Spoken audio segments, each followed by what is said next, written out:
Hello po mga ka-diaries, narito pong muli ang inyong lakwachero Adil Flores para sa isa na namang episode ng Bicycle Diaries. Imagine ninyo, talagang pagka nandun yung passion mo na i-educate yung mga tao at gisingin sila, kahit na anong panahon, kahit na umuulan, ay walang makapagpipigil sa'yo. So, as usual, may lakad ulit tayo, pero hindi sa Bulacan, sa ibang lugar naman. So same pa rin, i-distribute pa rin natin ang Senate Bill 1869. So doon tayo sa as in talagang maraming mataong lugar. So outside Bulacan ang ating target ngayon, syempre walang iba, ang southern part ng Caloocan, syempre doon mismo sa Monumento area. So tara, larga na tayo.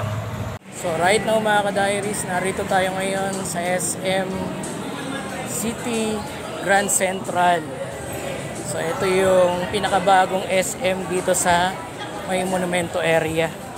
So pagpasensya niyo na ulit, talagang inuuna natin yung goal na maubos yung flyers natin. Biruin ninyo, doble yung dami ng flyers na dinistribute natin sa mga bayan-bayan dun sa Bulacan. Dito kasi 100 ang dinistribute nating flyers. Hindi ko kakalain na madali palang maubos to, yung 100 flyers na binigay natin.